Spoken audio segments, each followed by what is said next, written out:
At the very broadest level, I do think Americans and particularly policymakers in Washington, including the Biden administration, are happy with the election outcomes in the sense that we know that Yoon Suk-yeol, President-elect Yoon Suk-yeol, is a strong supporter and advocate of the U.S.-South Korea alliance. So anyone who's in defense of the alliance will look at this election results positively, and for the most part, we can expect continuity in the U.S.-South Korea alliance in terms of having a positive relationship.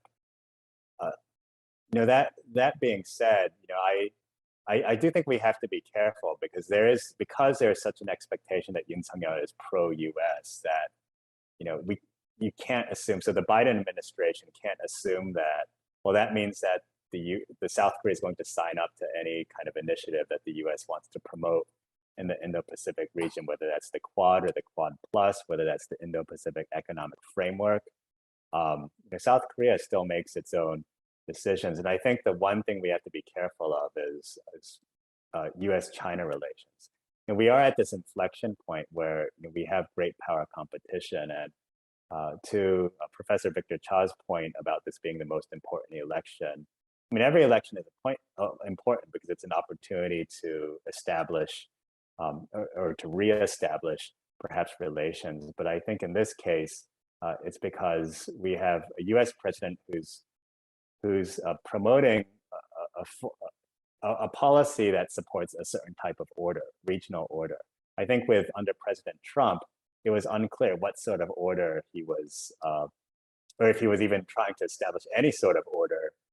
It was very unclear. So whatever agreements are made at that period were not seen as long-lasting, or whether those agreements or treaties or institutions would lock in, that was questionable. But under the Biden administration, because he's such a strong proponent of this liberal international order, we assume that whatever deals are struck, it's something that we would want to see longer term. And of course, some say, well, it's every 4 years you get a new president, so that's one of the problems of the U.S. But I think the Biden foreign policy team is trying to establish standards and rules that can persist down the road. And so they see in President-elect Yoon Suk-yeol a partner to work with in establishing common standards and rules that can establish a rules-based order for the region.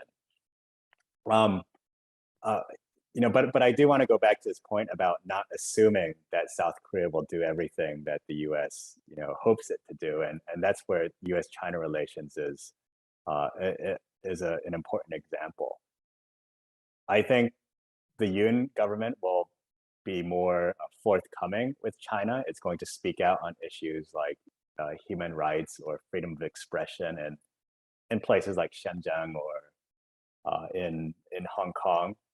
I also think that they're not going to be as cautious or timid in pointing out issues that if China is undercutting or undermining South Korean economic or geopolitical interests, I think the Yoon administration will voice those concerns. But that being said, South Korea still has to maintain positive relations with China. First and foremost is the economic relationship. While it may be tempting to get South Korea to decouple from China because shifting investments, shifting research and design and production away from China to other places in Southeast Asia, South Asia, and elsewhere, I think we might see that continue under President Yoon.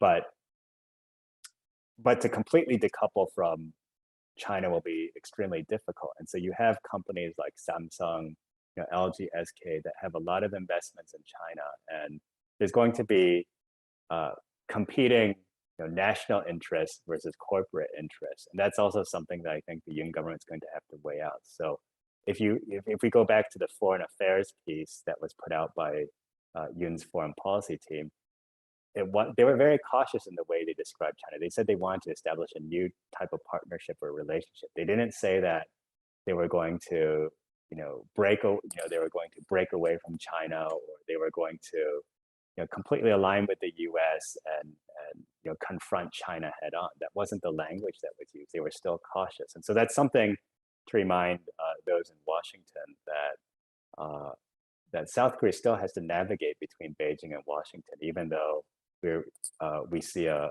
pro-U.S. president coming to the Blue House in South Korea.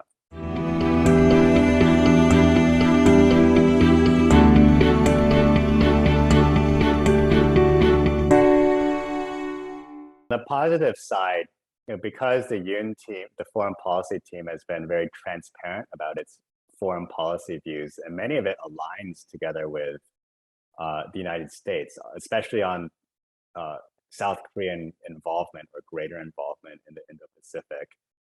I think there are already talking points that can be made, and I wouldn't be surprised if the Biden administration comes out with its Indo-Pacific economic framework either just before its trip to Asia or at that time. And so there might be ways on the economic front in terms of talking about technical points about how South Korea might contribute to the Indo-Pacific economic framework. Those are ways of setting up a summit meeting for success. But on the other front, of course, this is so that's the positive, but one of the negative points, and it's already out there, but as South Koreans are aware, Yoon Sang-yeol is very keen in moving the Cheongwade, the Blue House location, or the presidential office, to the Ministry of National Defense. And one thing that would require some discussion with the U.S. is things like planning, in terms of coordination between the U.S. and South Korea militaries and or command and control. If all these offices are shifting, that's something that you would also want to keep the U.S. updated on. And because it's happening so quickly, I don't know if the Yoon team can be ready to have those sorts of discussions with the United States. If miraculously the Yoon government is able to make this transition, let's say that they do move the presidential office from the Blue House to Yongsan, or where the Ministry of National Defense is, and they work together with the U.S. to figure out some of the technical details, like the logistical details, in terms of ensuring that coordination between the U.S. and South Korean militaries are still in place. Then they could announce this in late May, early June, and the U.S. could say that they support this. I don't know if they do or not, so no one should quote me on this. But assuming that the U.S. is supportive of this move, they can make some kind of statement where the U.S. supports this relocation, that it could also be beneficial for command and control between the U.S. and South Korean militaries.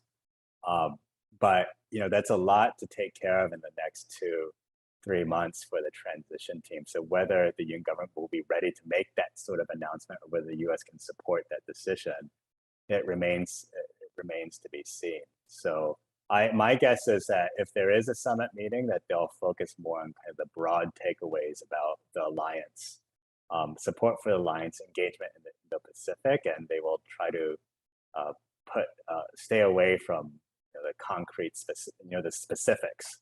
And yes, this relocation to Yongsan, I think it's going to take up a lot of bandwidth in the first few weeks of the Yoon administration. So we'll see how that plays into having a major foreign policy event just a few weeks after the inauguration.